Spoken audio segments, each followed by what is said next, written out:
Mabilis na pinaharurot ni Agent Wendy ang sinasakyan nilang kotse. Sa backseat ay ang mga kapatid niyang kambal na sina Walter at Wiscon. "Is there some backup coming?" Malakas na tanong ni Walter na mapansin ang pagdami ng mga sasakyan na humahabol sa kanila. "Walter, just stop asking. Just reload my gun." Sigaw naman niya bago iabot dito ang baril niya. Habang nilalagyan ng magazine ni Walter ang baril niya, hindi naman tumigil si Wiscon na magpakawala ng granada patungo sa mga kalaban. "Ito na po yung baril mo, Miss Sungit." Inirapan niya ang kapatid.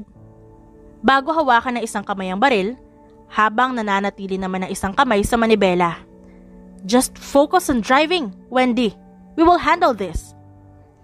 Sinamaan niya ng tingin si Wiscon at hindi ito pinakinggan.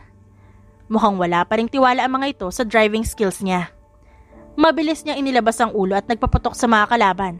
"Oh my God, the wheels!" Rinig niyang pagpapanik ni Wiscon. Umirap lang si Wendy at nagpaputok sa mga kalaban. "Relax! Takot na takot ka?" Natatawang tanong niya pa. Bago pa siya makabalik sa maayos na pagkakaupo, ay malakas na sinalpok ng isang kotse ang kotse nila. "Fuck! This car is a premium one. Dapat pala, yung backup car na lang ginamit natin." Sumama ang tingin ni Wendy kay Walter bago apakan ng pedal. "We didn't expect this outburst. Kung alam lang natin na ganito sila karami, edi dapat talaga yung backup car na lang ginamit." Naiinis na sabi ni Wendy. Kasalanan din nila at hindi sila nag-iingat. Hindi niya napaghandaan dahil masyado siyang nagpakampante. "Hurry, Wendy!" Mas binilisan pa ni Wendy ang pagpapatakbo habang nagpatuloy mga kapatid niya sa pagpapaputok. Sa ngayon, ay aasahan niya ang driving skills niya para malusutan ng mga ulupong na to. "Where's the backup?" Muling tanong ni Walter. Nangunot na ang noo ni Wendy. Wala namang tumawag ng backup. Ano bang inaasahan ng kapatid niya? "Where are the backup, Walter?" Napamura ang kapatid bago muling lagyan ng bala ang baril. Sa ngayon, ay mas gigil na ito sa pagbaril. "We are the official agents here, and yet, tayo rin ng backup. I'm going to report this." Gusto niyang matawa, dahil heto na naman ang reklamador niyang kapatid, na wala namang ginawa kundi ang umawa. Dahil sa muling pagbangga sa sasakyan nila, medyo gumilid sila ng bahagya at nahulog ang dalawa sa upuan. "Ayusin mo ang pagmamaneho mo!" Inirapan niya ang kapatid at hindi na ito pinansin pa. Mas binilisan niya na lang ang pagmamaneho. "O edi ikaw magmaneho."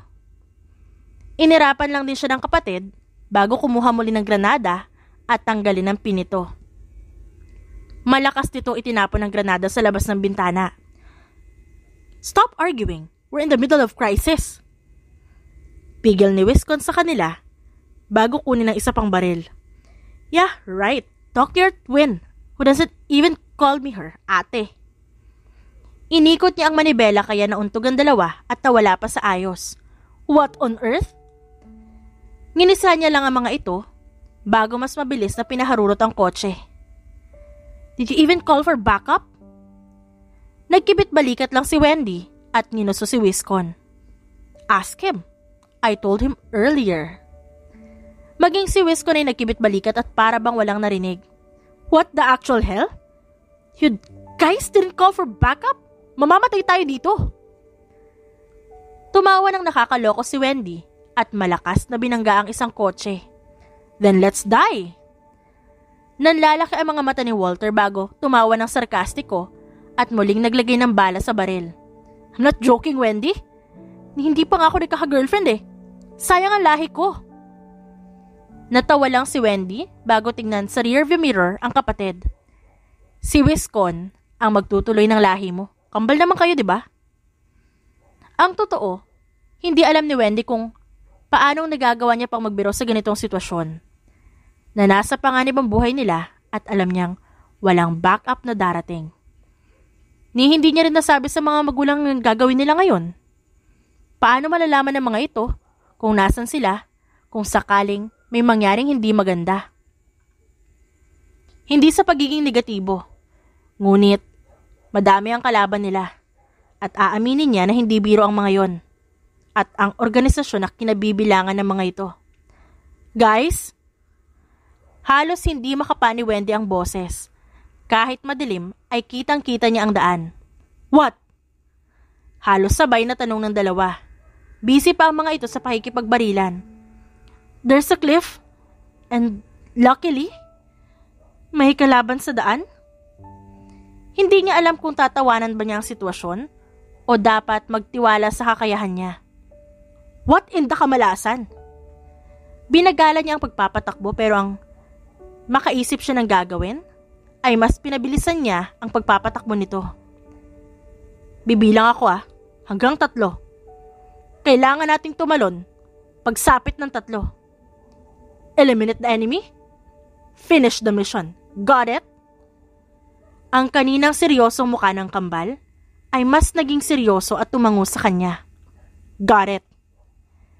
Mahigpit niyang hinawakan ang manibela at hindi kumukurap habang mas mabilis lang ang pagpapatakbo niya. 1. Alam na alam ni Wendy na dapat hindi sila mabigo sa misyon. Una, dahil isa silang Peralta. At walang Peralta ang pumapalya sa mga misyon nila. 2. Pangalawa, ay ito ang huling misyon nila pansamantala. Dahil humingi na rin sila ng pahinga sa kanilang lolo. Gusto muna nilang mag-enjoy sa buhay. Paano nila magagawa yon kung abala sila sa mga misyon? Jump! Narinig niya ang pagbukas ng pinto ng backseat. Ngunit hindi kagaya ng mga kapatid niya, na mabilis na nakalabas, ay hindi ganon ang nangyari sa kanya. Wendy! Hindi niya alam kung paano hindi bumukas ang pinto niya, na naging dahilan ng pagkasama niya sa kotse na malakas na sumalpok sa bato at nagpaikot-ikot. Hindi pa ako pwedeng mamatay. Hindi. Madiing na ipikit ni Wendy ang mga mata nang muling humampas sa kung ano ang kotse nila. Wendy! Fuck! Mabilis na nag-back up si Wiscon sa kakambal niya si Walter habang tinatanaw ang kotse na dire-diretsong nahulog hanggang sa dagat. Shit, no! Mabilis na pinigilan ni Wiscon si Walter na magtangka itong bumaba ng bangin. Stay at your ground, Agent. You have to eliminate the enemy. Finish the mission. Pait ang bumalot sa mga mata nila habang pinapanood ang pagsabog ng kotse sa dagat. Inaalon ang katawan ni Wendy sa malawak na karagatan. Nakapikit ang mga mata ng dalaga at walang malay. Ang damit niya ay sira-sira na at may mga galos sa katawan. What the hell was that? Kunot noong tanong ni Travis habang naglalakad siya sa tabing dagat. Lumabas muna kasi siya ng mansyon dahil nagiinit ang ulo niya. Is that a human? Takang tanong niya at halos manliit ang mga mata para lang matanaw kung anong bagay ang nakalutang sa tubig na tinatangay ng alon. Fuck, it's a human.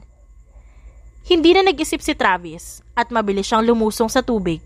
May kalayuan pa ang katawan ngunit nilapitan na ito agad ng binata. Hanggang dibdib ang taas ng tubig kaya naman nagulat si Travis nang makitang nakalutang ito at isa itong babae. Halos matameme siya sa ganda ng dalaga. Kahit pa nakapikit ito ay kitang-kita ang kagandahan nito. Ang mukha nito na may galos ay napakakinis maliban sa bagong sugat. Matangos ang ilong nito at medyo maliit ang labi. Miss? Miss! Ginamit niya agad ang daliri para salatin ang ilong nito kung buhay pa. Nang maramdaman niya ang hangin, ay mabilis niyang binuhat ang dalaga at nagtungo sa pampang. Doon, ay mabilis niyang sinipr ang dalaga. Boss! Narinig niya ang pagtawag ng isa niyang tauhan. Sinulya pa niya lang ito, ngunit nagbalik ang tingin sa dalaga. Ano nangyari, boss? Tanong ng tauhan niya na makalapit ito sa kanya. Sa isang pag-CPR niya pa lang, naubo na ang dalaga at nailabas ang lahat ng tubig na nainom nito. Napahinga ng maluwag si Travis, ngunit nawalan agad ng malay ang dalaga pagkatapos. Boss, sino siya? Sinamaan ng tingin ni Travis ang tauhan dahil alam niya ngang hindi niya kilala ito, tas tatanungin pa siya nito. Tawagin mo ang doktor sa lalong madaling panahon. Utos niya dito para tantanan na siya. Maingat niyang binuhat ang dalaga patungo sa mansyon niya. Ngayon na, boss? Hindi, bukas pa. Napatangutango naman ang tauhan niya bago tumingin sa dalaga. Bukas pa pala. Gustong batukan ni Travis ang lalaki, pero pinigilan niya ang sarili. Napapikit siya at huminga. Ngayon na! Ano ba? Kilos! Galit na sigaw niya rito. Nagulat naman ito at parang natataranta pa kung saan pupunta. Sabi niya po kasi bukas. Tas bigla ngayon. Narinig niya pang bulong nito. Napailing na lang si Travis at itinuloy ang pagbalik sa mansyon. Mabuti na lang at may mga katiwala siyang babae. Mapapaasikaso niya ang dalaga. Ay Diyos ko, sir! Saan galing ang dalagang ito? Agad na tanong ng mayordoma ng mansyon. Tiningnan niya ang kalong niyang dalaga na walang malay. Sa dagat. Tipid na sagot niya bago ilapag ang dalaga sa bathtub. Kayo na ho ang bahala sa kanya. Tawagin niyo na lang ako kung may dadalhin sa kwarto niya. Kung wala pa rin hong malay, hayaan niyo magpahinga. Tumangutango ang matanda bago suriin ang dalaga. Sige, kami nang bahala. Lumabas na siya at sumandal sa dingding habang tinitignan ang relo. Boss, nandito na po si Doc. Wala siyang emosyon na tumingin sa bagong dating na doktor. Matandang babae ito kaya kalmante siya. Pinapalinisan ko muna siya para maging maayos sa inyo. Tumango naman dito agad. Ilang saglit lang naman ang itinagal, natapos na rin sa paglilinis ng dalaga. Katulad ng inaasahan, wala pa rin itong malay. Base sa pagsusuri, nagkaroon ng severe damage ang kanyang ulo. Maaaring dahil dito, ay posibleng hindi siya magising o posibleng makalimot siya. Posibleng magka-amnesia. Sa tingin ko, aabutin na ilang buwan bago gumaling ang mga sugat niya. Napakunot ng noo si Travis. Paano ang isang dalaga na may napakaamong mukha ay nasa ganitong sitwasyon? Bakit hindi pa siya nagigising? Tanong naman niya agad. Nakainom siya ng maraming tubig dagat.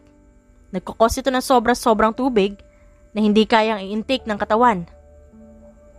Nang makaalis ang doktor, ay napaupo siya sa malayong bahagi ng kama ng dalaga. Tinitigan niya ito mula doon. Who are you, young lady? Is this kind of some twist to spy on me? Parang baliw niyang tanong kahit alam naman niya na hindi siya maririnig nito.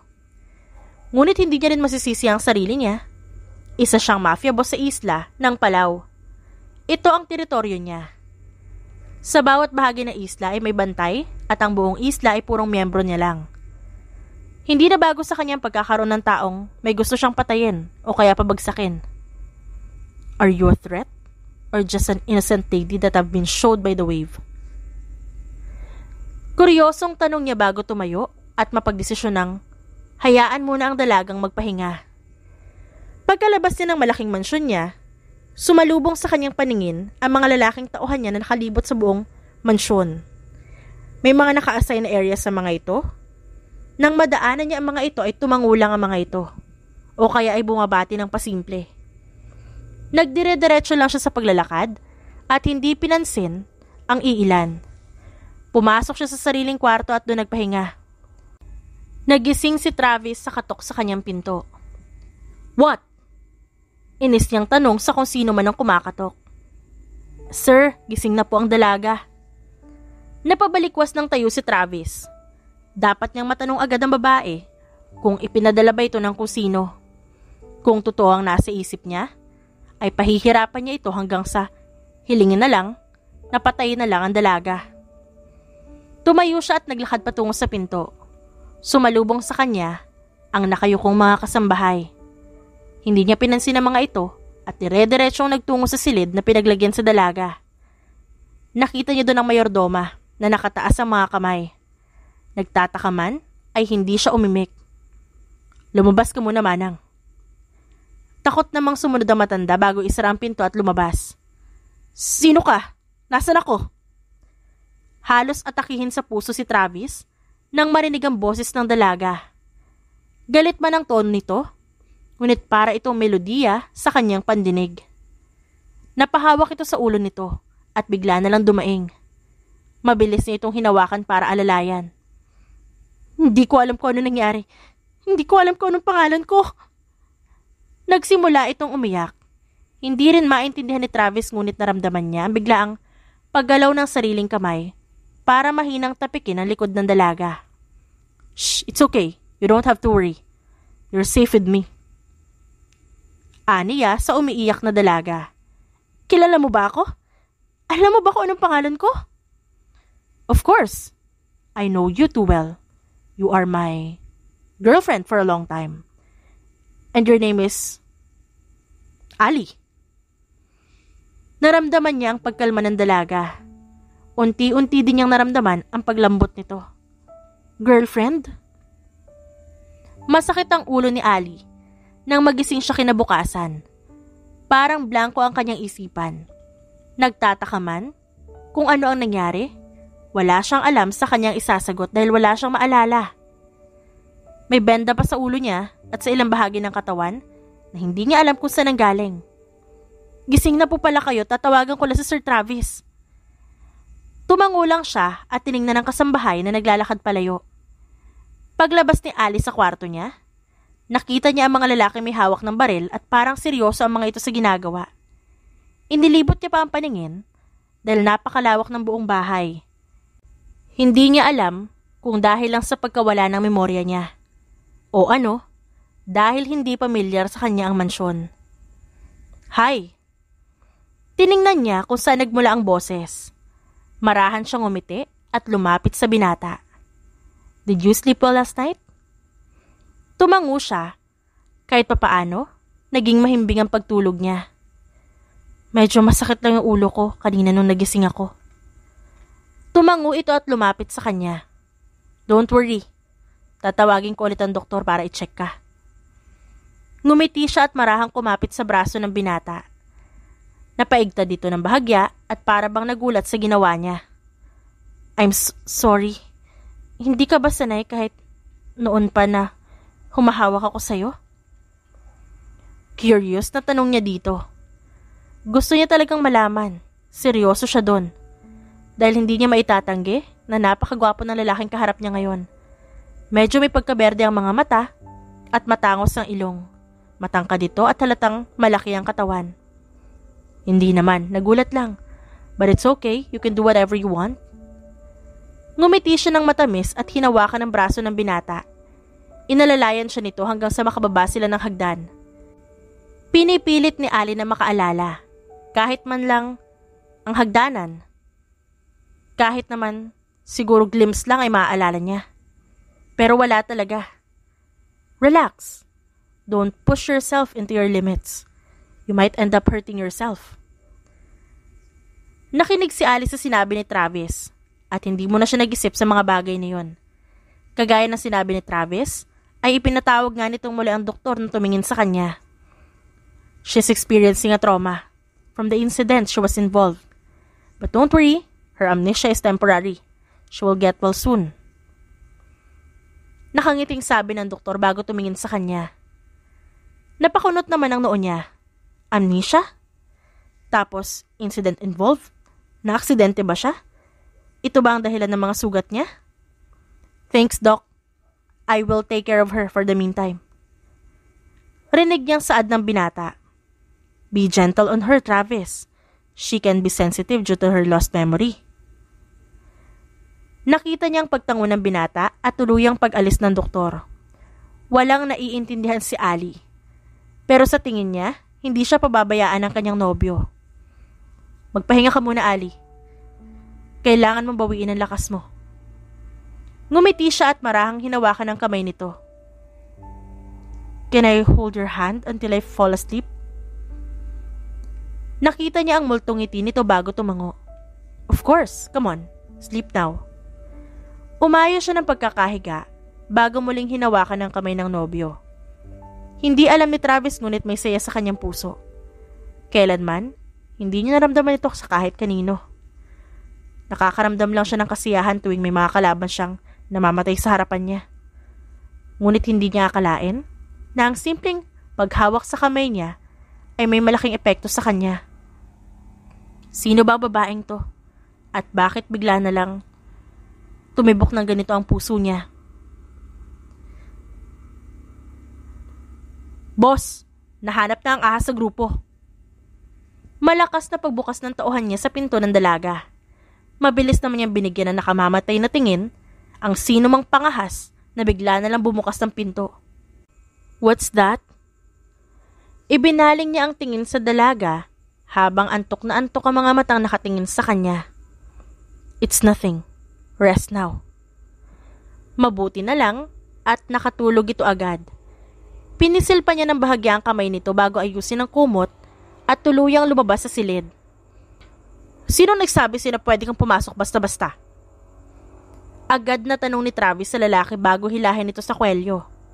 Sir, kasi tumayo na siya at galit na hinila ang kwelyo ng lalaki. Next time, huwag mong gagawin yun. Baka mabaril kita. Nakita niya ang paglunok ng lalaki sa sariling laway nito. Copy boss, pasensya na. Mainit na naman ang ulo niya nang humarap siya sa mga tauhan. Sanay na rin naman ang mga tauhan sa kanya. Palagi nga siyang pinagpupustahan ng mga ito. Kung ano na naman ang susunod na pag-iinitan niya ng ulo.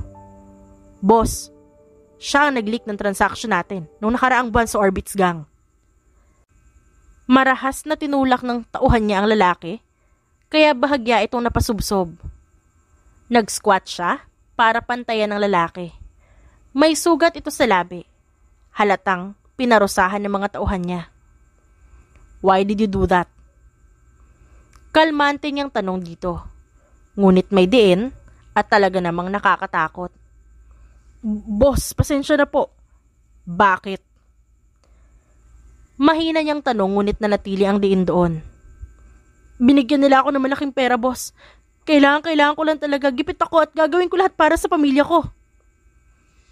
Kinuha ni Travis ang buhok ng lalaki at hinila ito. I can give you triple times of what they paid you. But instead, pinili mong talikuran kami? Ginago mo ako. You betrayed the organization. Hinila niya ang buhok nito at madiing tinitigan. You will pay for what you've done. I've lost 5 people because of your bullshit betrayal.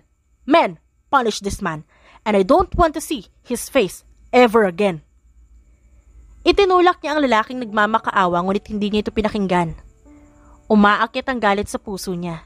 He's a mafia boss, yes, but he have integrity. Pinahahalagahan niya ang bawat tao niya.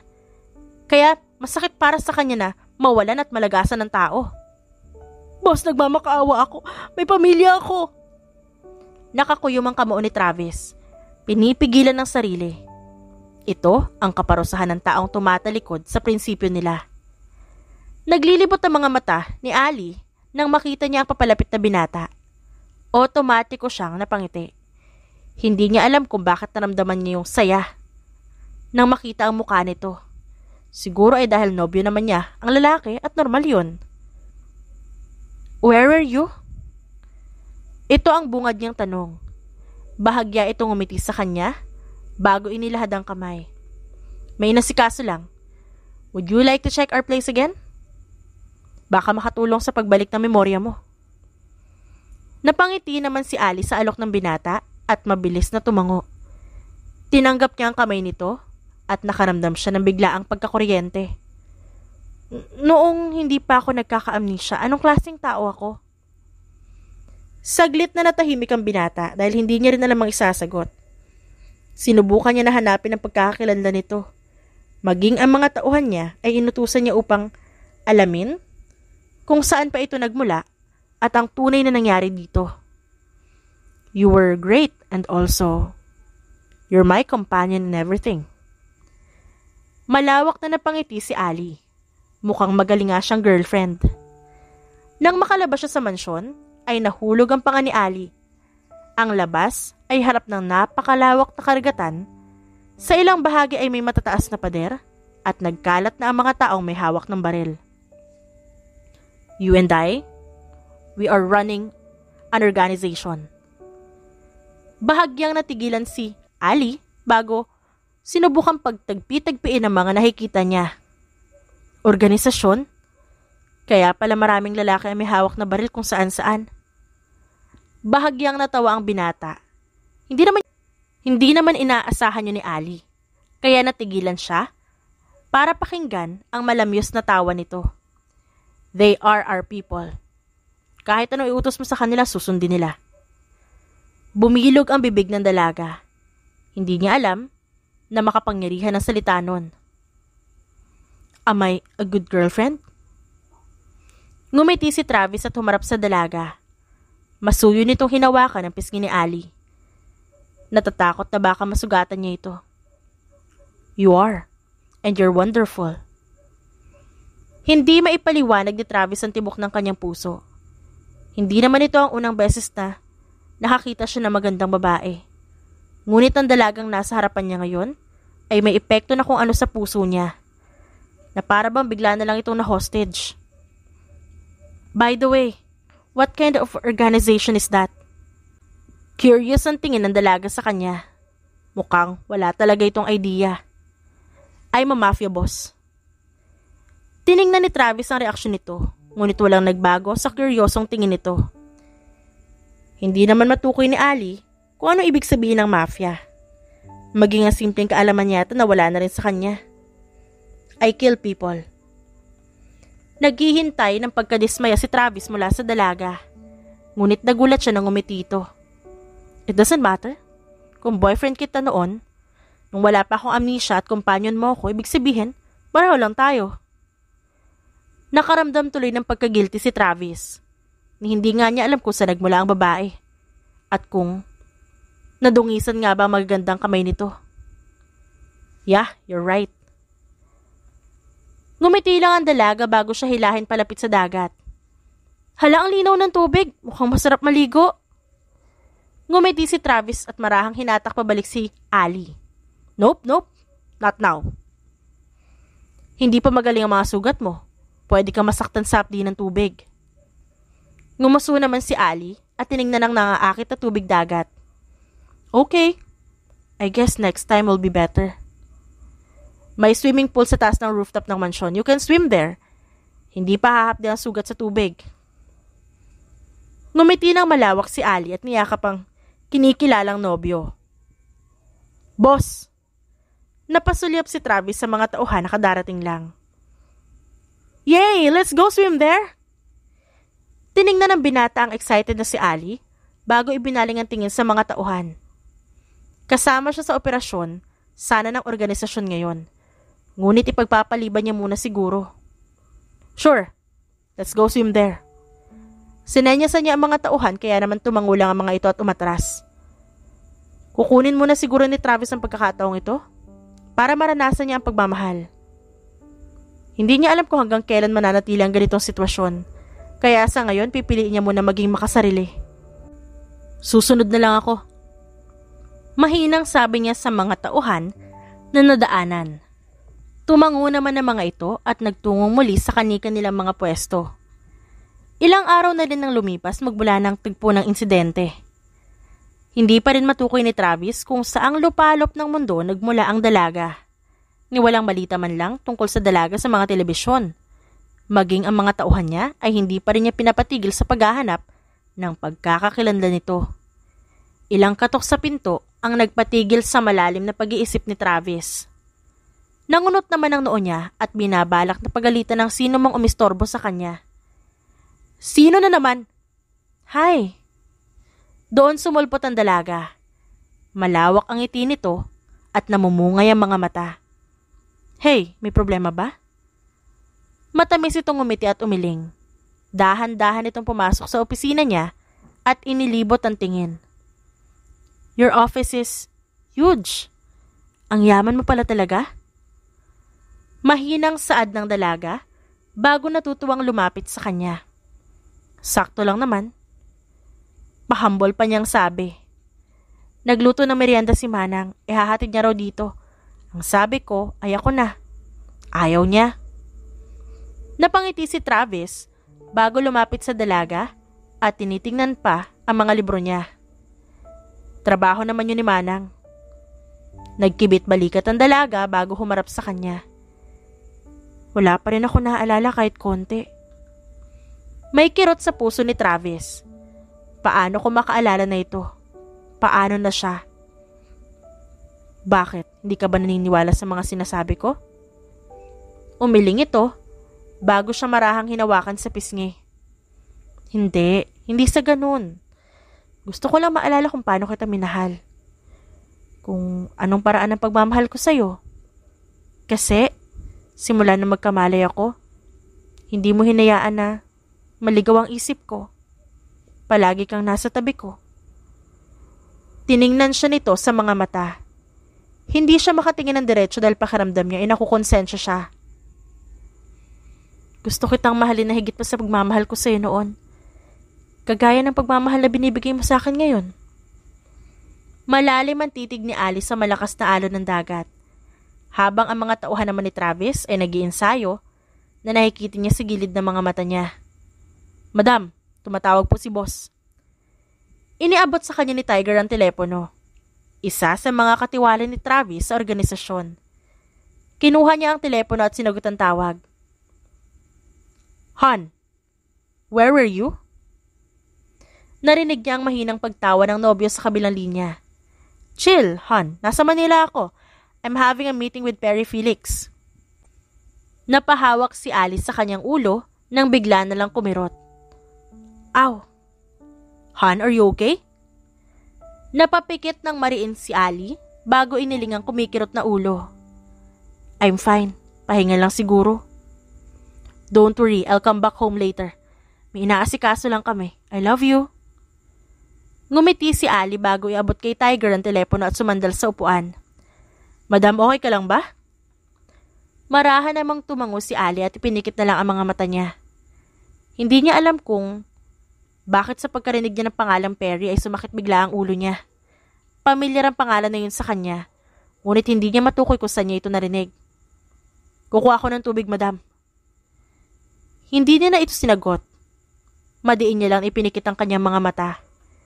Naging abala rin si Ali sa mansyon. Dahil na rin sa hindi niya malamang dahilan, ay napakapamilyar sa kanya ng bawat galaw sa pakikipaglaban. Siguro ay tama nga si Travis na isa talaga siya sa kanila. Wow, madam, ang galing-galing niyo na talaga. Ngumisilang si Ali at inihanda ang sarili para sa muling pag-atake. Come, fight me. Napakamot ang mga ito ng ulo. Lalong-lalo na si Tiger na tumitingin pa sa iba. Madam, baka pagalitan na kami ni boss niyan. Ayaw nun na napapagod ka. Inirapan lang sila ni Ali at siya na ang unang umatake. Hindi niya alam ngunit sa tuwing nakikipaglaban siya, nabubuhay ang dugo niya. Nagiging aktibo ang lahat ng kalamnan niya. Pamilyar sa katawan niya kung paanong aatake at iiwas na para bang sanay na siya doon. Sa hindi kalayuan ay masuri ang mga tingin ni Travis habang ang kamay ay nasa baba. Who are you, Ali? Naitanong niya sa sarili na makita ang mabibilis na paggalaw nito. Parang kapantay lang ito ng kakayahan niya. Bakit wala nag-aanap sa'yo? Bakit walang balita sa TV tungkol sa'yo? Sino ka ba talaga? Nagdududa ang mga tanong ni Travis. Naalala niya tuloy ang sinabi ng kaibigan niya si Perry. My wife's cousin is nowhere to be found. Almost ilang months na rin. Hindi niya natanong kung babae ba ang nawawalang pinsan nito. Ngunit alam niya na puro lalaki ang pinsan ni Marian Peralta. Boss, halika dito. I-cheer natin si madam.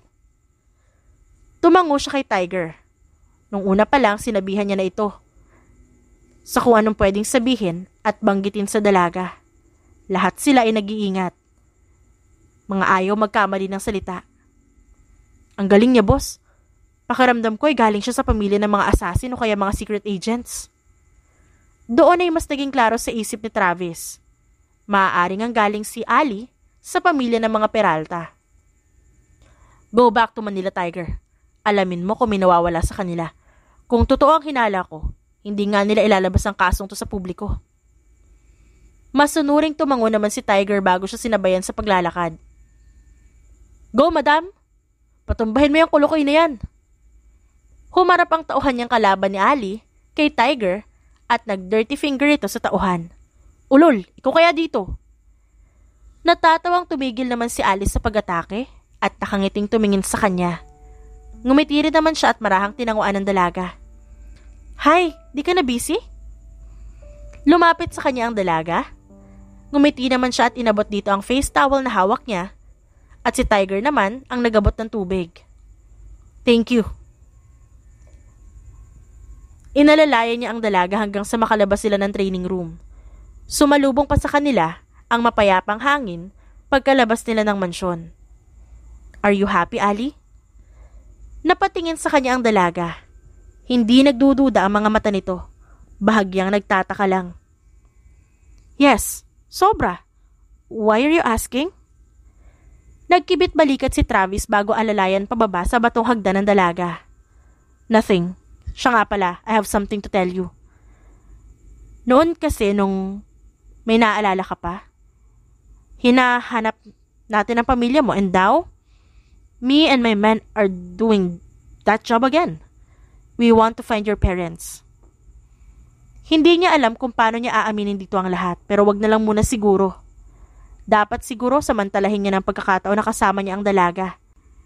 Dahil baka kapag nakaalala na ito, kamuhian na siya nito. Really? But I'm happy with you. Siguro bonus na lang kung makikilala natin sila.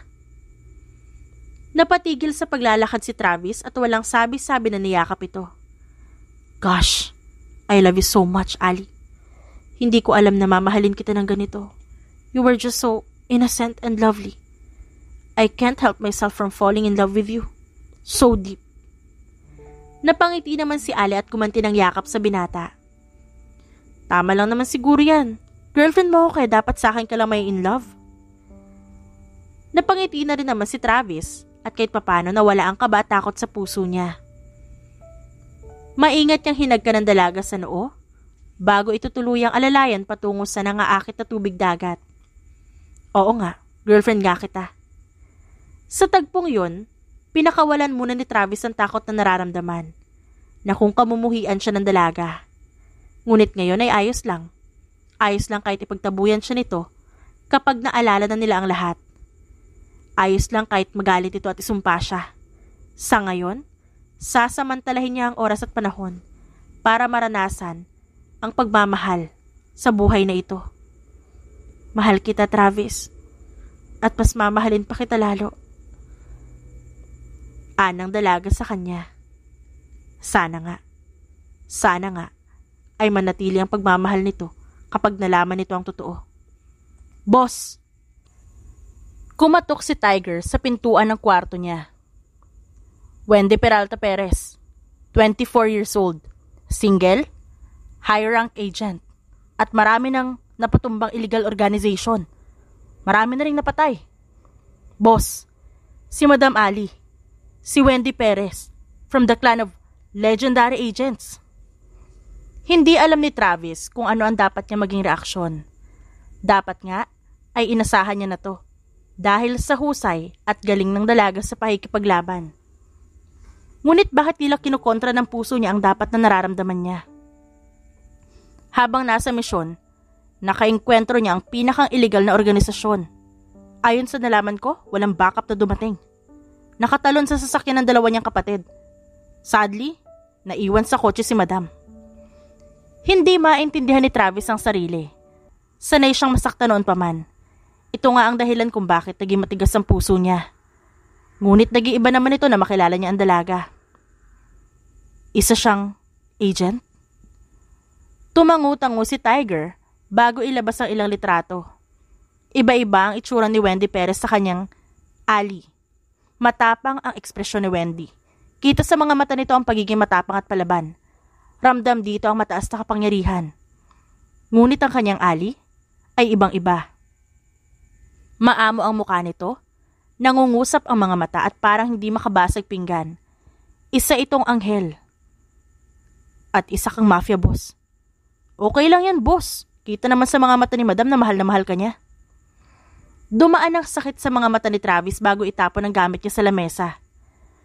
Walang-wala kumpara sa kanya, Tiger. May bahid ng dumi ang mga kamay ko. Galit at sakit ang nararamdaman niya sa sarili. Maiintindihan ka naman niya. Lumabas ka muna, Tiger. Ayoko muna ng kausap. Tinalikuran niya ito at maya-maya ay narinig niya ang pagsara ng pinto. Shit! Ano bang gagawin ko? Ano pa ba ang kayang gawin? Ang hindi nila alam ay papalapit ng si Ali at narinig ang buong usapan. Ang ngiti na suot-suot niya ay unti-unting nawala. Nagtago siya sa isang kwarto na makalabas na si Tiger sa opisina ni Travis. Marahan naman siyang dumikit sa pinto at pinakinggan ang tinig ng binata sa loob. Rinig na rinig niya ang sakit sa tono ng binata. Bakit ganito ang nararamdaman niya? Dapat ay galit siya. Pinunasan niya ang luha at bumaba. Magtutungo siya sa tabing dagat para maproseso ang mga narinig niya kanina. Madam, saan po kayo? Sinulya pa niya si Tiger at bahagyang umiti. Magpapahangin lang. Habang palabas sa mansyon, ay bumibigat ang puso niya. Hindi niya alam ngunit tumitindi ang kirot ng puso niya. Sinabayan pa ng biglaan niyang pagkahilo. Madam! Rinig niyang sigaw ng kung sino bago siya napaluhod sa maputing buhangin. Hoy! Ano ba kayo? Si Madam! Sigaw na matandang babae. Nanlalabo ang paningin niya, kaya maging ang kanyang tuhod ay tuluyan ng bumigay bago siya tuluyang mawala ng malay. Alam mo, Wendy? Dapat talaga hindi mo tinanggap ang misyon eh. Last na natin to, tas mahirap pa. Ngumisi siya sa kapatid at inirapan lang ito. Wag mo akong inaano dito naduduwag na naman kayo dalawa eh. Wiscon, Walter? Ang mga ito naman ang umirap sa kanya bago ngumisi ng malaki. Tuwag may as. Nagkunwari siyang naduduwal bago layasan ng mga kapatid. Ma'am, good morning. Highest ranking top agent Miss Perez. Natawa si Wendy dahil sa sobrang pagkapormal ng mga katrabaho. Hoy, stop nyo yan Yung dalawang kulukuyang utu-utuin nyo.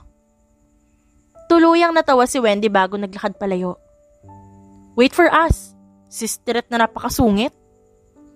Dinilaan lang sila ni Wendy bago tumakbo palapit sa kotse. Ali, baby please, gumising ka na. Sasabihin ko na sa iyo ang lahat. Gumising ka lang. Ang nahihirapang tono ng boses ni Travis ang narinig ni Wendy nang magising siya. Dahan-dahan siyang nagmulat at inilibot ang tingin sa paligid. Nasa kwarto na siya. Ali. Tiningnan ni Wendy ang binatang nasa harap niya. Hindi ba nito pinahalata ngunit kitang-kita niya ang takot sa mga mata nito. Thank God you're fully awake. I was so worried. Maingat itong hinawakan ng kamay niya. Tiningnan naman niya yon, ngunit hindi iginalaw. Are you okay? Marahang tumangulang si Wendy at nagtangkang umupo. Mabilis namang umalalay si Travis. Thank you. Ngumiti lang ito at maingat siyang hinagkan sa noo. Everything for you. Tinitigan ni Wendy ang binata. Hindi niya kayang magalit dito. Alam niya simula nung una na hindi siya nito ginawa ng masama. Oo nga't nagsinungaling ito sa kanya. Ngunit tanggap niya na yon. Natakot ako. Akala ko iiwan mo na ako. Tiningnan ni Wendy ang binata. Nangungusap ang mga mata nito. Ngumiti siya at inabot ang pisngi nito. Hindi. Hindi kita kayang iwan. Hindi niya kayang iwan ito. Naging malaking parte na ito sa buhay niya. Ito ang kauna-unahang lalaking nagbigay ng kakaibang pakiramdam sa kanyang inosenteng puso. Mahal kita, Ali. Ngumiti naman siya at niyakap ang binata. Hindi niya muna sasabihin dito na nakakaalala na siya. Gusto niyang hayaan muna ang sarili para makatakas na rin sa katotohanan ng kanyang trabaho. Madam, salamat naman at nagising ka na. Halos buong organisasyon magpataya na dahil hindi ka pa nagigising. Isinalba mo kami kay boss. Sinamaan naman ito ng tingin ni Travis kaya naman awkward na ngumiti si Tiger. Naalala ko na may kukunin nga pala akong itlog sa kabilang isla. Una na po ako, madam, boss. Nagmamadali itong lumabas ng silid. Natawa naman siya at napailing-iling. Ikaw talaga, palagi mo nalang tinatakot si Tiger. Ngumisilang ang binata bago siya hinagkan sa noo. Matapang pa yan sa tigre kapag nakapaglaban na. Maganda lang na takot siya sa akin. para hindi rin ako nagpapatuloy ng traidor sa organisasyon. Ngumiti lang si Wendy bago tumangutango. Sa bagay, tama ka naman talaga. Natawa na lang silang dalawa matapos yun. Sa kabilang banda, ay halos hindi na rin nakakatulog ng maayos si Cecilia Peralta, ang ina ni Wendy. Ang mag-asawang Cecilia at William ay lumuwas pa ilang buwan ang nakakaraan sa Maynila. Dad, ano na? Where is my precious daughter? It's been 3 months and a half. Pinipilit ng Ginoo na pakalmahin ng asawa. Ngunit naiyak naman na ito. At muling nalungkot na sinasabunutan ng sarili. Calm down, Cecilia. We are all doing our best to find Wendy. Hindi pa rin naman kami tumitigil. Mas naiyak ang Ginang at walang makapagpakalma dito. Guilt naman ang lumamon sa kambal na si Wiscon at Walter. Dahil alam nila sa sarili nila na sila ang kasama ng kanilang ate bago ito nawala at mahulog sa bangin. Dad, please. Prove to me that we're still the legendary agents. Find my daughter, Dad, please. Nasasaktan din si Manuel na makita ang ganitong tagpo ang anak niya. Ginagawa niya ang lahat upang mahanap ang apo. Mas lumawak pa ang paghahanap namin kay Wendy, Auntie. We think that you need to rest first. Ilang linggo ka nang walang maayos na pahinga. Saad naman ni Marian bago nilapitan ng Ginang na nanghihina kakaiyak. You should find her. Or at least even her body. My baby deserves so much better. Humikbi pa ito kaya naman mas naging malungkot ang aura ng buong meeting room. Alam ng mga Peralta na ginawa nila ang lahat ng paraan. Kung saan-saan nila hinanap ang dalaga. Ang ibang agents nila ay personal nilang pinadive sa dagat kung saan nahulog ang kotse. Ngunit walang bakas ng dalaga doon. Do you think that there's a big person behind this? Tanong agad ni Cody. Nang maalalayan makalabas sa silid si Cecilia. What do you mean, Uncle? Takang tanong ni Walter habang kunot na kunot ang noo. I mean, we are the most powerful agents here and over other countries. Ang mga past missions natin, sa tuwing hinahanap natin ay madali lang natin natatagpuan, kahit sa ilalim pa ng bahay ng daga. Nakikinig naman ang ibang miyembro ng pamilya nila. Ilang buwan din silang hindi nagkita-kita dahil pare-pareho silang abala sa paghahanap ng kanilang mahal na kapatid, pinsan, apo o pamangkin.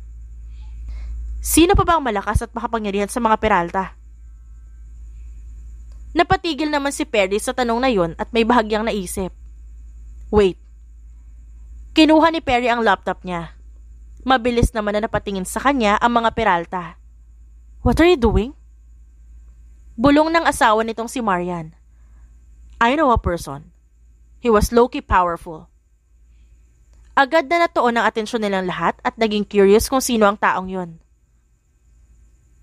Travis Trilloson, a mafia boss from Palau Island. Nagmamay-ari siya ng iba't ibang matataas at successful na kumpanya sa buong Pilipinas maging sa ibang bansa. Laglag ang pangan nilang lahat, ni hindi nila alam kung sino ang taong ito. Ngunit, masigit pa pala ito sa kakayahan nila. May mga underground organizations sa Luzon hanggang Mindanao. Mas mataas ang bilang ng miyembro nila sa Spain at Iceland. Ipinakita ni Perry ang litrato na stolen at mukhang kuhang-kuha lang sa mabilis na pagkakataon. Pagmamay-ari niya ang buong Palau Island. Bawat sulok nito may mataas na seguridad at ang mga pader doon hindi basta-basta. Pagkatapos nito sa sinasabi, nagkaroon ng pag-asa sa kanila na maaaring nandoon nga ang hinahanap nila. How old is he? Paano naging mayaman siya ng ganyan? He's 27. Naging biktima siya ng human trafficking mula sa China patungong Pakistan. Na makatakas natuto siyang lumaban at makipag-trade ng service kapalit ng pera o ari-arian. Hindi sila makapaniwala sa narinig. Kung positibo na nasa Palau Island ng ang dalaga, ito ang dapat nilang i-check. Dahil na rin sa kakulangan ng access sa loob ng isla, ay hindi nila ito naimbestigahan. By any chance, can he hurt our Wendy? Tanong ni Walter. Kahit maloko siya at inaasar ang kapatid, ay labis-labis ang takot niya sa mga posibilidad na mangyari dito. Don't worry, Travis is a good guy. He's my best friend. Hindi alam ng mga Peralta kung kukutusan ba nila si Perry o pasasalamatan. May kilala pala itong isa pang mafia boss, ngunit ngayon lang nito sinabi sa kanila. Seriously, hon? Hindi ka man lang nag-abala na sabihin sa amin agad? Nagkibit balikat lang si Perry bago tiningnan ng mga ito na bahagyang nakasimangot. Kilala mo siya, Han. Siya yung kaibigan ko na bumisita last week. Natigilan naman si Marian at nanlalaki ang mga mata dahil hindi siya makapaniwala. So you think, went this with him? Umiling lang ang dalawa. Bahagya silang nalungkot ngunit ngayon, alam na nila kahit papaano kung saan pwedeng hanapin ang dalaga. Wait for us, Wendy. We will bring you back home. Paano kung ayaw niyang bumalik? Nagtinginan lang sila sa sinabi ni Wiscon. Kumuyom ang kamao ni Walter bago tumayo. We will bring her back. Mom wants to see her alive and kicking. Sa malamig na tono ni Walter natapos ang usapan. Natahimik naman sila at tumango na lang. Umikot sa ere si Wendy bago sipain ang mukha ng lalaki. Mabilis naman siyang nag-squat at inihaba ang binti para patidin ng isa. Ouch, madam! Daing ng isang tauhan nila bago ikurba ang likod. Grabe ka, madam, ang tindi mo. Talaga. Mabilis siyang sumugod at hinila ang braso at binalibag sa sahig. Madam, time out, aray, madam. Ngumisilang si Wendy bago pagpagan ng mga palad. May lihim ata kayong galit sa akin, madam eh. Wala naman ako ginagawa. Naiiyak na sabi nito. Napailing na lang siya at sinenyasan na ibang tauhan na alalayan ng taong dumadaing sa sakit. Mas masakit pang umatake si madam kaysa sa mga nakalaban ko sa Pakistan eh. Naiiyak na sabi pa nito na mas ikinatawa niya. Baby, pinapahirapan mo naman yata ang mga tao ko. Biglang sulpot ni Travis mula sa likod niya at maingat siyang niyakap. Hindi mahinhin pa ako sa lagay na yan. Natawa si Wendy sa masyado niyang pagpapahumble. Yeah, right. Siguro, nanghihina lang sila dahil sa kagandahan mo. Mas malakas na natawa ang dalaga bago niya ito hinarap. Pawisan ako. Bakit ka nakayakap agad sa akin? Naramdaman niya ang pagkibit balikat nito bago isiniksik sa leeg niya ang mukha nito. Han, nasa gitna tayo ng mga tauhan mo. Natatawa si Wendy dahil sa kiliti sa kanyang leeg. It's okay, they won't mind us. Napailing-iling na lang si Wendy. Siya na ang pumutol sa yakap at hinila palabas ng training room ang makulit na binata. Napapansin ko mas abala ka lately . Is there something wrong? Ngumiti ito at hinila ang kamay niya para patigilin siya sa paglalakad. Nothing. Wala naman akong seryosong problema simula nung makilala kita. Pakaramdam ko nga, lucky charm kita eh. Pagkasabi niya ni Travis ay biglang tumunog ng malakas ang alarm. Napuno rin ng kulay pula na ilaw ang paligid. What's happening? Nagtatakang tanong ni Wendy kasunod ng pagtakbo ng mga tauhan nila habang may hawak ng mga baril. May nakapasok sa isla. Nagpanting ang tenga ni Wendy. Ito na ang pagkakataon niya para makatulong. Stay here. No! I will accompany you. I will help you. Nagdududa pa ang mga mata nito pero kapag kuwan ay bumigay din. Fine, but stay on my side, okay? Matamis na ngumiti si Wendy at tumangutango. Hawak nito ang kamay niya na lumabas sila sa mansyon. Hindi pa man nakakalayo ay natigilan siya na makilala ang figura na naglalakad palapit. Perry? Takang-taka na tanong ni Travis. Yes. Not just me. Halos mahulog ang panga ni Wendy na makita ang dalawang lalaking sobrang pamilyar sa kanya. Naglalakad ito papalapit sa kanila. Wendy. Humigpit ang pagkakahawak ng binata sa kanyang kamay. Napatingin naman siya doon. Maging ang mga kapatid niya. Put your guns down. Utos ni Travis sa mga tauhan. Nakatuto kasi ang mga baril ng mga ito sa tatlong lalaki na nasa harap nila ngayon. Why are you here, Perry? Dahil sa'yo nagpanik ang mga tauhan ko. Nagkibit-balikat lang si Perry bago siya tiningnan at ngumiti. We don't war between my family to yours. We just want our sister back. Nangungusap ang mga mata ng kapatid niya. Nakita niya rin ang pagbabago sa mga itsura nito. Mukhang pagod at halos walang tulog. She doesn't know you. Right, Ali? Nakita niyang pagkuyom ng kamao ni Walter. Kaya tiningnan niyang muli si Travis bago ang mga kapatid. Tell them, Ali. Bahagya niyang kinurot ang sarili. Naguguluhan sa kung ano ang dapat gawin at sabihin. She's not Ali. She's Wendy. Wendy Perez. Agad namang napigilan ni Wiscon at Perry ang nagiinit na ulo ni Walter. Mabilis rin naman na itinutok ng mga tauhan nila ang mga baril sa mga kapatid niya. Put that fucking gun down! Banta niya sa mga ito. Gulat ng mga tauhan nila, maging si Travis sa sinabi niya. I'm sorry, Travis. Matagal nang bumalik yung alaala ko. Hindi ko lang masabi sa'yo dahil ayoko magbago yung pagtingin mo sa akin. Binitiwan niya ang kamay ng binata at kitang-kita niya ang kirot sa mga mata nito. I'm choosing you, Travis. No, Wendy. Mom suffered a lot. Please, bumalik ka na sa amin. Ngumiti siya sa mga kapatid niya bago hawakan ng malamyos ang kamay ng binata. I'm choosing you. But for now, I have to choose my family. My life there. Hindi na nakatakas ang pait at sakit sa mga mata ng binata at para itong pinagsakluban ng langit at lupa. Go then. Ito lang ang sinabi ng binata bago sila talikuran. Naglakad ito pabalik ng mansyon. Tinanaw niya na lang ang binata bago tumatakbong lumapit sa mga kapatid. We thought you're dead. Ang galing-galing mo magtago.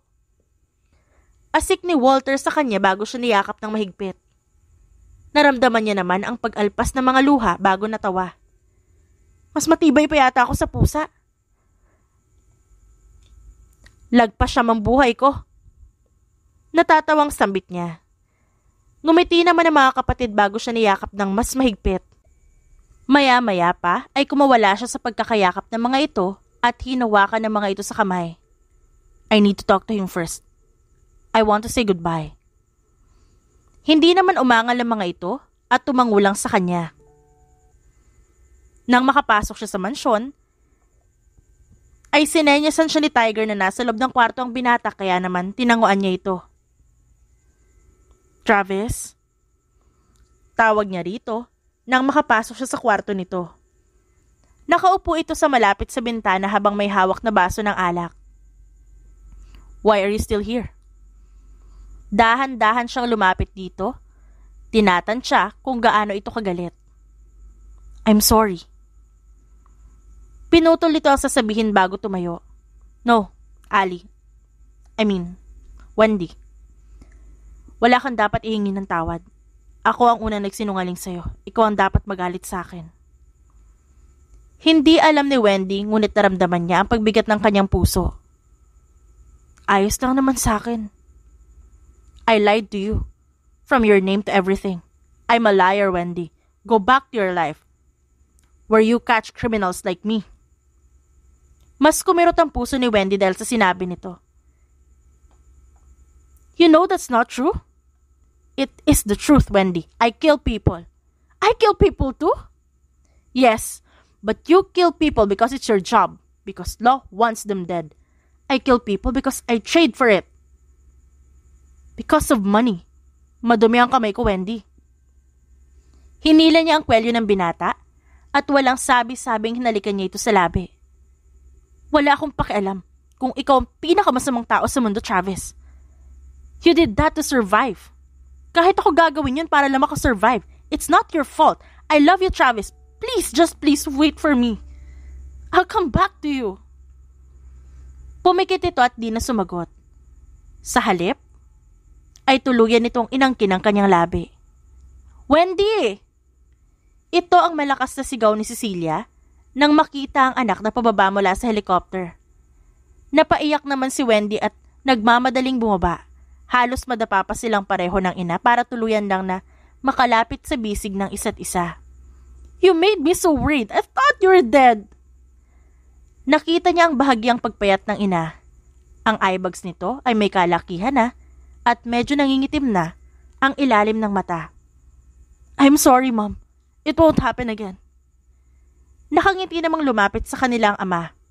Naikwento sa kanya ng kanyang mga kapatid kung paanong hinandle ng kanilang ama ang sitwasyon.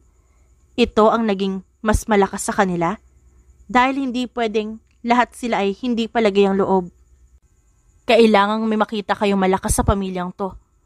Para kapag nauubos at napapagod na kayo, titingnan nyo lang ako at magpapatuloy na kayo ulit. Mahigpit niyang niyakap ang ama. Ngayon lang ito bumigay. Naramdaman niya ang mainit na likidong dumampi sa likod niya at ang mahinang paghikbi. "Tinakot mo kaming lahat. Tinakot mo si Daddy. Anak." Nginitian niya ang ama bago ito mas mahigpit na niyakap. Naghanda naman na madaming pagkain ng pamilya nang sa wakas ay muli na silang nabuo. Ang lahat ay halos walang pahinga sa loob ng 4 na buwan. "Mom, Dad." Ang mga ito lang ang tinawag ni Wendy. Ngunit halos lahat ng mga ito ay tumingin sa kanya. "I'll go back to Palau Island." Nakita niya ang pagkunot ng noo ng kanyang uncle at ng mga auntie niya. Bakit? Guess why? Halos pa sarkastikong saad ni Walter ngunit tumawa na lang din. "Is it because of Travis?" Ang lolo Manuel niya ang nagtanong. Kinakabahan man ay tumango siya. "Mahal ko na po siya." Napuno ng katahimikan ng hapag. Maging ang mga pamangkin niya sa pinsan na maliliit ay natahimik din. But he's a mafia boss. Nakita niya ang pagsimangot ni Marian. "Mommy, Perry is a mafia boss too." "You're having a bias na ba?" Napailing na lang ang auntie niya bago ituloy ang kinakain. "He killed lots of people." Tiningnan naman niya ang Uncle Kobe niya bago kumagat sa steak nito. "Criminal people, human trafficker, drug dealers, illegal gun operators, and many other more. So counted na rin ba ako bilang masamang tao?" Napabuntong hininga ang mga ito bago napainom sa mga wine na nakaserve sa lamesa. "If your heart wants him, sino kami para tumutol, anak?" Mabilis siyang napatingin sa kanyang ina na malawak na nakangiti sa kanya habang hawak ang kamay ng kanyang ama. Tumatangu-tangu naman ang daddy niya. Tiningnan naman niya ang mga pinsan na may malawak ding ngiti. "Your mom is right. Nandito lang kami to guide you. Malaki ang pasasalamat namin sa kanya dahil inalagaan ka niya. At hindi pinag-isipan ng masama. So go there, Wendy. Follow your heart's desire." Kinabukasan ay nakahanda na ang lahat para sa pag-alis niya. Ipinangako naman niya sa buong pamilya na babalik siya. "Thank you, Mom, Dad." Ngumiti ang mga ito sa kanya. Ang kambal naman niyang kapatid ay nakatingin lang habang tipid na nakangiti. "We will miss you, but we are happy that you're okay. Take care, masungit naming sisterette." Tumawa siya at niyakap ang mga kapatid. Naramdaman ni Wendy ang pamilyar na hampas ng mahinang hangin sa kanyang muka. Napuno ng hangin ang dibdib niya kaya inilabas niya yon. Masaya siyang naglakad-lakad hanggang sa matanaw niya ang malaking mansyon. "Welcome back, Madam!" Nakangiting bati ng bawat tauhan na makakasalubong niya. Ngumingiti naman siya sa mga ito. "Madam!" Gulat na sambit ni Tiger. Nanlalaki pa ang mga mata nito. Ngumiti naman siya bago ito irapan. "Kumusta, Tiger?" Lumawak ang ngiti nito bago nagbaw sa kanya. "Nasa baybay si boss, Madam. Mukhang hindi niya alam na ngayon ang balik mo. Pupuntahan ko siya." "Masaya akong bumalik ka na sa kanya, Madam." Naglakad siya palapit dito. Nakatalikod dito at mukhang malalim ang iniisip. "Kung kaya mo lang tunawin ang kahit anong bagay dahil dyan sa titig mo, malamang tunaw na kahit anong bagay yun." Mabilis na lumingon ang binata sa kanya. Gulat ang ekspresyon nito at di makapaniwala na nakikita siya sa mga oras na to. Wendy, bumalik ka? Sabi ko naman sa'yo, di ba? Babalik ako. Babalikan kita. Mahigpit ngunit masuyo siyang niyakap nito. May pag-iingat sa bawat daplis ng balat sa kanya. Ang akala ko di mo na ako babalikan. Natakot ako. Natakot ako na hindi mo na ako balikan. Bumitiw siya sa yakap para tingnan ng binata. Ang malalim na kulay brown ng mga mata nito ay tila nahihipnotis mo siya. You should believe me when I say so. I love you, Travis. I love everything about you. Pag-amin niya ng kanyang tunay na nararamdaman. Let's start over again, Wendy. Let's start a real relationship.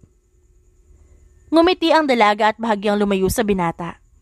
Magtataka pa sana si Travis nang ilahad niyang bigla ang kamay sa harap nito. I'm Wendy Perez. What's your name? He looks so handsome. Hi, I'm Travis Chilioson. It's nice meeting you, gorgeous. Can I have your number? Kinikilig ng umiti ang dalaga. You can have my heart too, mister. Mahahalata sa kanilang mga mata ang labis na pagmamahal. Parang wala nang may kaya pang paghiwalayin silang dalawa. Kahit siguro malakas na alon ng tubig, ay hindi sila kailanman mapaghihiwalay. Welcome back, Madam Strong. Hindi akalain ni Wendy na makakakuha siya ng mataas na respeto mula sa mga taong minsan niya lang nakilala. Ang mga ito ay hindi nagalit o hindi man lang nagbigay ng intensyon na masama sa kanya. Siguro nga, ganun talaga, na kung anong klase ng taong namumuno sa mga ito, ganong klase din ang taong nasa ilalim nito. Blow the candle, madam! Sigaw pa ng iba, kaya napailing na lamang siya at tiningnan ng cake na palapit. Di ko naman birthday. Natatawang sambit niya. Ngunit kahit ganon, pinagbigyan niya pa rin ng mga ito. Matapos yung hipa ng kandila, kumuha siya ng icing at nilagay yon sa mukha ni Travis. Natigilan naman ang mga tauhan nila. Ang tanging tumawa lang ay si Tiger kaya naman sinamaan nito ng tingin ni Travis at kumuha ng maraming icing at hinampas sa mukha nito. Muling natahimik ang lahat nang tumatawang gumanti si Tiger kay Travis. Nagulat na lang si Wendy nang biglang umingay ang mga ito at nagtatapunan na ng icing. Hindi niya alam kung saan nagmula ang ganun kadaming icing ngunit natawa na lang siya. Parang mga bata. Naiiling na sambit niya. Bago pa man makatakas si Wendy ay hinila agad siya ni Travis at nilagyan din ng icing sa ilong. Mukha na akong clown tuloy. I think you look perfect. Anito bago siya masuyong hinagkan sa labi. Napuno naman ang kantsawan sa buong lugar, ngunit wala na silang pakialam doon. Halos kalahating taon din ang tinagal bago formal na sagutin ni Wendy si Travis. Hindi rin sila nagmamadali at hinayaan lang ang dalaga na mas lalong palalimin ang pagmamahal nila sa isa't isa. Formal din namang humarap si Travis sa buong kanang dalaga. Nakakatakot ang mga ito sa unang tingin. Ngunit ito ang mga taong pinaka naging mabait sa kanya. Welcome to our family, iho. Swerte ka dito sa aming si Wendy. Napakasungit ito sa lahat. Ngunit sa'yo daig pang unggoy. Pabirong sinamaan ng tingin ni Wendy ang anti-Miana niya. Auntie naman. Joke lang, iha. Ikaw talaga. Naging pabor ang lahat sa kanya. Nanatili ang pangako nilang dalawa sa isa't isa. Kaya naman ipinangako ni Travis sa sarili na palagi niyang puprotektahan ang kanyang nobya. Tumatakbo si Tiger sa tabi ng dagat. Nadapa pa ito at sumubsob sa buhanginan. Rinig niya ang tawa ng kanyang asawa na nasa gilid niya. Han, tawang-tawa ka na naman dyan. Lapitan mo si Tiger, mukhang tumatanda na talaga. Ani Wendy sa asawa niya, sumisimsim pa ito ng juice bago tumayo at sundin siya. Hoy, Tiger, pinapagod mo itong mga anak ko. Gumawa ka na kaya ng sayo. Napatampal sa noo si Wendy dahil puro kalokohan na naman ang lumalabas sa bibig ng kanyang asawa. Boss, mali ata pagkakaintindi mo. Ako ang pinapagod ng mga anak mo. Naiiyak na sigaw ni Tiger bago muling tumakbo dahil hinahabol ito ng kambal nilang anak habang may hawak na laruang baril. Madam, tulungan niyo ako. Natatawa na lang si Wendy habang kunwaring hindi naririnig ang nagmamakaawang si Tiger. Madam, back up! Dumating pa ang ilang tauhan nila, ngunit kagaya ni Tiger, nauwi lang ang mga ito sa takbuhan. Napakabibo ng kambal natin. Ngumiti si Wendy sa asawa, lalo na nang maramdaman niya ang halik nito sa kanyang noo. At ang pupogi pa. Aba, alangan naman. Mga pamangkin ata namin yan.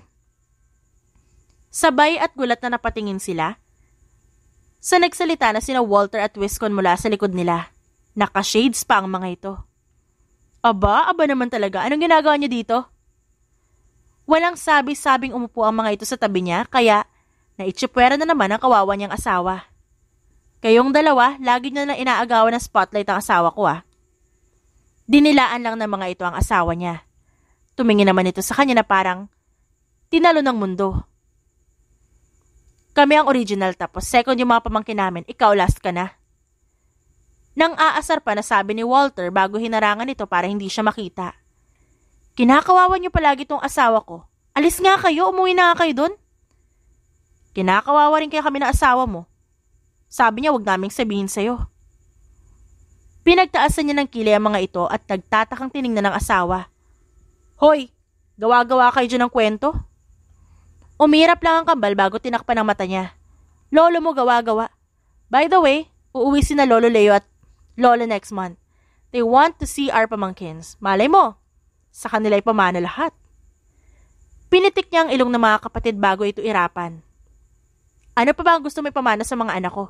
Sa daddy pa lang nila, lumalangoy na sa mana ang mga ito Bigla namang nagbago ang aura nito at kumiti. Alam mo ba, brother-in-law, love na love ko talaga namin.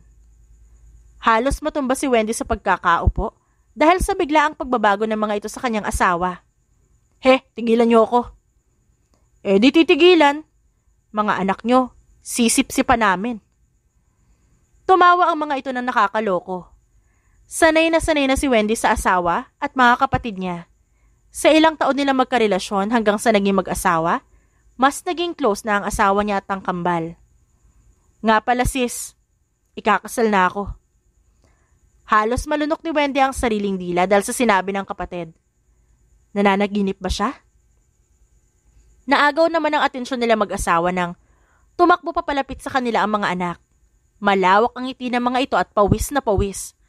Mommy, Daddy! Tumayo siya at inalalayan naman siya ng asawa. Masaya nilang sinalubong ang kanilang mga anak. Wala nang iba pang mahihiling si Wendy. Sapat na ang masaya at payapa nilang pamilya. Kahit ay konting ngiti ng mga anak nila, nagdudulot sa kanya ng kasiyahan. Siya, si Wendy Perez Trilloson, na nagmula sa angka ng mga Peralta, ay mananatiling nagmamahal sa kanyang pamilya. The End. At dyan nagtatapos ang ating kwentong pinamagatang Mafia Boss Amnesia Girl, written by Miss Angel. Dearest friends and avid listeners, don't forget to like our videos and subscribe to our channel for more wonderful stories. Mula sa aming main channel, Randall Tagalog Love Stories, and for our second channel, Miss R Stories, lubos po naming pinasasalamatan ang inyong suporta at pagtangkilik sa aming mga likang istorya. Ingat po kayong lahat and have a good day everyone. Paalam!